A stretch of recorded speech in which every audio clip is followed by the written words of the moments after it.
Hey guys, Reno here. Welcome back to BeamNG Drive for a little bit more banger racing here today.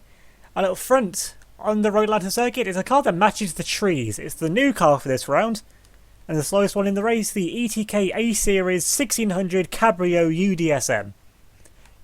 Yeah, that's the name, and that's what that car is. And in second place is a car with the door that always falls off, in a nice blue this time, the Grand Marshal Beta, but with a fully working 4.5 litre V8.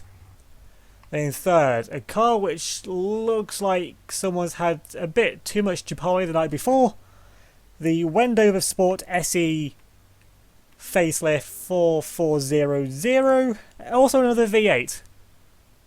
And then in fifth place, the purple car, which from now on in this series, the car that needs to win will always be in this purple, so just makes it easier to remember which one needs to. And because it won the last round, it needs to win this one to continue into the next one. It's the ETK S Series S6TX. So two ETKs in this race, so there's 2 out of 5 chance one of them, with that horrible shiny interior, will win this race. At the back, in this nice sort of like cactusy colour, this green, it's the 200BX V2 Rocket Bunny with also a 4 litre V8. So 3 of the 5 cars have V8s, and the other 2 are ETKs that don't, so read into that what you will. Now to get all these cars now onto random for 2 laps here of this road Atlanta circuit, they all spawned with a risk factor of 0.3. I hold it down to get as close to as 0.69 as I can. Sometimes it's a bit over, sometimes it's a little bit under, and that just adds to as well the randomness of this series. And the one at the back, 0.65, so that's actually 0.69 as of data. So the only one I've got right is the 200BX at the back. So now everything should get going now. And let's get back fun. The reason those 2 cars start so far behind everything else is because they are so much quicker than everything else.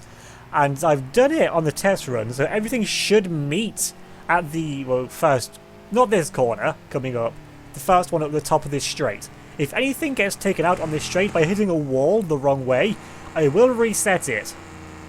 Because the track is designed to be used the other way, so the walls stick out the wrong way for this way around and that. So if anything gets impaled or anything, on this first straight only, on this first lap, will be reset.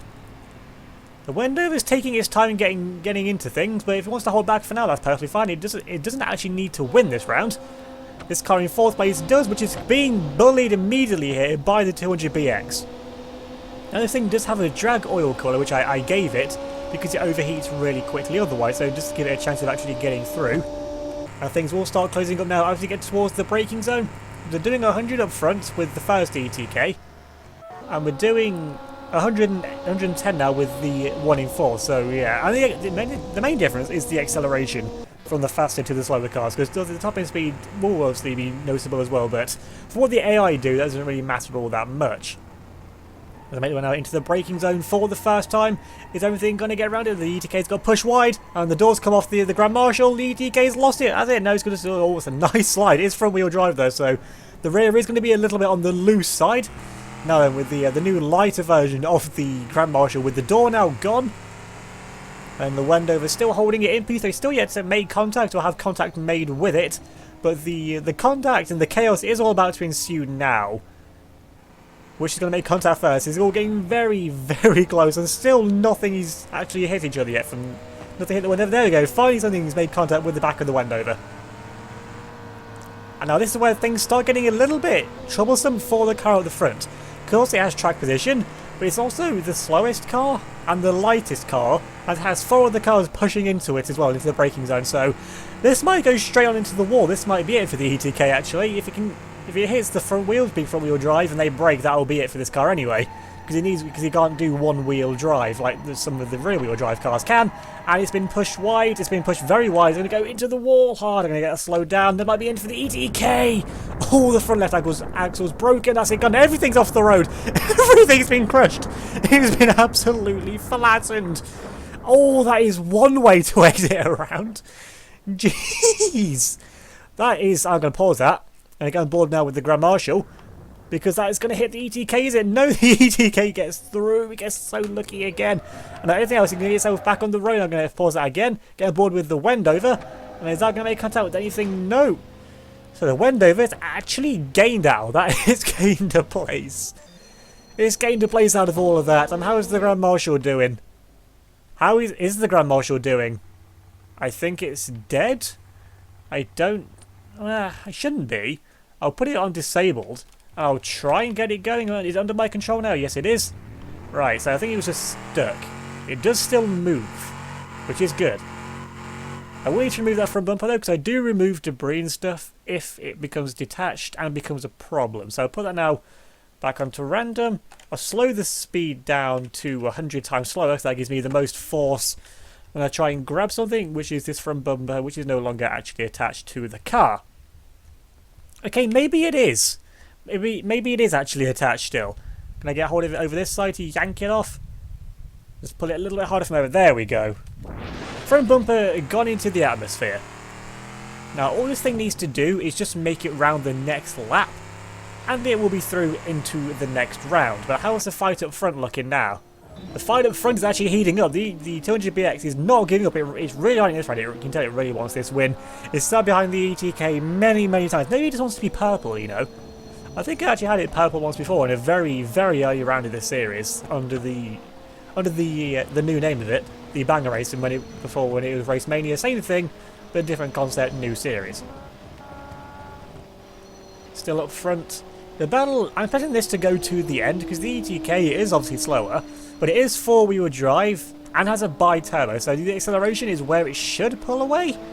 Well, it's not at the Mini though, because the 200BX rear-wheel drive, so putting the power down may be a little bit of an issue, but it's definitely not an issue through here. And the straight line speed between these two is fairly similar. And yeah, this thing is not going anywhere anytime soon, but it could still play part. If something goes wide again, this is in whackable distance. I mean, how does this thing even look now from the onboard? From where the driver's seat? Well, this is where the driver's camera should be, and you can see this is where the car isn't. And even the speedo is broken. You see the needle for the speedometer is actually broken off. That's actually not something I knew that could happen, but well, all it took was a car to be crushed to discover that. The Grand Marshal now has a butt moustache. That's not something I ever thought I'd say. And can it catch the Wendover? Because the Wendover is quicker, but the damage it sustained may be slowing it down a little bit. It doesn't look like it. The rear windows are absolutely shattered on it though. And the Grand Marshal, no, it's taking crippled lines, so yeah. The Grand Marshal is not going to be playing a part in trying to get back in place. It is going to get onto the second lap though, or at least it should. Going over here is always questionable, because the grass is a lot slipperier. There's more chances of hitting things over there because obviously you're closer to them. And the Wendover is going to make it now onto the second lap. It still has one of its Lycovers actually, which I can see slide down. Well, at least it did. It's now fallen off. Well, I've done unintentional damage to the car. Well, it's not going to make it. Actually, it will make a slight bit difference. It's not going to be as aerodynamic now. But then again, neither is the car in second place. That's not very aerodynamic either. Although it's taken out its radiator, though, there is a lot of smoke coming from it, and that is not brake smoke, which is coming from the ETK because the brakes are overheating on that. But the actual car, the engine, is overheating on the 200BX. So all the pushing it's doing is managed to take out its own radiator. So GG for that. And into the braking zone here now for turn 2. Is it going to be able to do anything? Let's get a cinematic camera angle for this. Is it going to be able to push it out of the way? I'm not expecting it to, but you never know. They both could slide wide with the damage that they sustained, and they've both managed to hit the apex. And actually, no, they haven't. Couldn't say from that angle. Let's get on board there with the ETK. The ETK that needs to win is now off of the road, been pushed wide, and that's it. It's off the road. It needs to somehow get back into the lead, but being over here, the brakes have absolutely cooked on this thing. So both the ETKs, as I said, they had the biggest chance of winning, brand-wise, because there was 2 of them in the race. But now, one of them's out, and the other one is going to be out, because it's not winning, and it's going to smash into the Wendover if it's not careful. Let's get aboard here with... No, the Wendover's off the road as well. Is there some oil down on the circuit? Oh, no, that's gone as well. That's out of the race. Because that thing is front-wheel drive, I'm pretty sure. Front right half shaft, yeah, that's front-wheel drive. So that's another car out. So the ETK is back in second place still. And he's going to finish in second place, probably. Whereas the new front place car, the 200BX, is running out a little bit wide.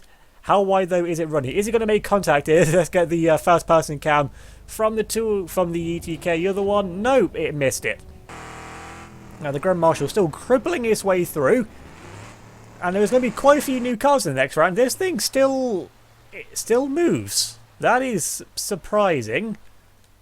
I will give it a helping hand though, because otherwise it is going to be stuck there forever. I don't really think it knows what it's doing at the moment. But I don't know why or how. If it doesn't turn, that's why. It does still move.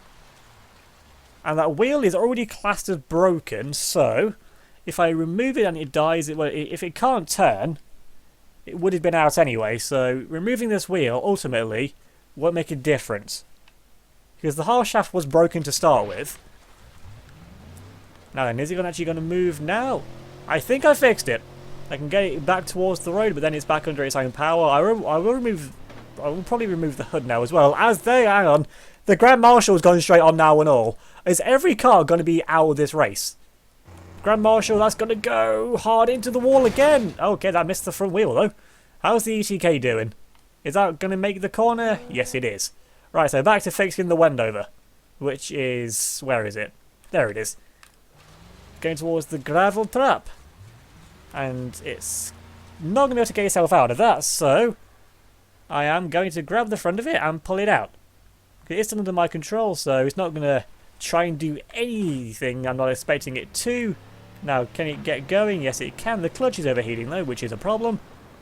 The Grand Marshal is going the wrong way. Of course it is. And let's put that back on now. Let's put that on disabled. Now put that back onto random, so it can get itself back going. How is the 200BX doing? The car in the lead. That is not got much further to go. Let's go on board though with the Grand Marshal, which has lost a wheel. I'll put that now then on disabled. Let's grab the handbrake to get it slowed down as quickly as I can, and try and get it to turn, which it isn't really doing. Then again, it is only one wheel steering now, so that's not really all that surprising. And one of the rear wheels isn't really on the ground anymore either. I'll get it facing the right way, and then it's up to itself to get itself going again. Put it back into random, and if it can get itself going, let's see if it can do anything.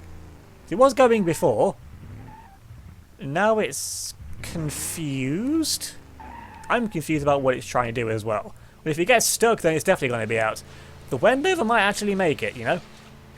Wendover. Oh, bumper caught the wall. The hood caught the wall. Yeah, things do get snagged in there. Well, that removed it anyway, so that solved that issue. Now it's trying to get itself. This thing wants to live. I'm not sure why. It would be easy for it if it just, you know, didn't. But the 200BX not much further to go if it doesn't overheat before then. Although it's lost brakes. It's lost brakes now. It might be the fluid that it's been leaking as well. So you know what? The ETK might still have this if this thing goes into the wall and gets stuck. But no, it's just going to miss it. It might be a little tap if it does. Is it trying to shortcut the final corner?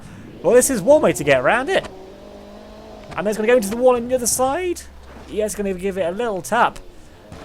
Well, that's one way to scare yourself at the end of the round. The bumper's under the car now, so normal circumstances I would remove it, but I don't need to now. It's going to get to the line. I think it hasn't crossed it yet, so you never know. But it has now made it, and the new car that it needs to look for to win the following rounds is the 200BX Rocket Bunny V2. Now this thing is going a long way. Imagine, well, you saw its brakes were absolutely shot at that point, as are most other things in this round. Now the Grand Marshal, it's going. It has got itself going again. And then how's the ETK doing? It's still going to finish in second place, in pretty much pristine condition. Yeah, the windows are all still there, so the only thing that's damaged are the brakes on this thing. I saw it was getting pushed around, so yeah. Valiant effort from this thing. It survived a lot longer than I thought it would, because the front wheels, the connections to the front wheels are really weak, so I was expecting it to go out really early like it did in the original Race Mania series, but it proved me wrong. It proved me wrong by a long way. It finishes in a respectable still, second place. But now they're on to stopping, but that will be the last time we see this car, so both ETKs will be replaced before the next round, although it is not going to stop before it hits the... Oh! It was not happy with the 200BX, and it's never going to be seen here again. At least not this one anyway, so... Yeah, why not have it out at the end? That must have hurt, though, for both cars. And, well, the Grand Marshal's given up. The Grand Marshal is out. How's the Wendover doing? The Wendover is still making it. But it's going to be a while until it actually gets round to the line. So... And the engine's wobbling as well. I'm not confident this thing's going to make it round. It's going to give it a good go, though. It was so close to the end, but it didn't quite make it, though, to the line. You see that massive, like, yeah, the burn I had from one-wheel drive. This thing shouldn't even work as one-wheel drive. It got so close. You saw the state it was in. That thing had no right to even move from that. It was so close to the end as well. Yeah, the engine oil ran out and engine seized. So, the most destructive round of this series so far. Let's get one final look at the remains of the little squashed ETK back here. But if you look at it from this angle, you look at it from like right here, that's the best angle it looks now. If you look at it from this angle, yeah, not the best. So as before, the new car to look out for to win, the 200BX. There's going to be a lot of new cars in the next round as well. So remember to leave a like if you enjoyed this video, leave a comment down below, subscribe if you're new, hit the notification bell so you don't miss any future videos, which will be on a Monday and Friday definitely, Wednesdays if I can, and select Saturdays for Formula 1 and Formula 2, so definitely get subscribed so you don't miss out on any of that. If you give me a follow on Twitter and Instagram as well, then much appreciated. The link in the description down below. And especially on Instagram as well, if you like shiny cardboard in the shape of a Pokemon card, because I do, there'll be updates to my collection on there. So yeah, thanks for watching, and I'll see you all with a load of new cars and hopefully much more destruction next time.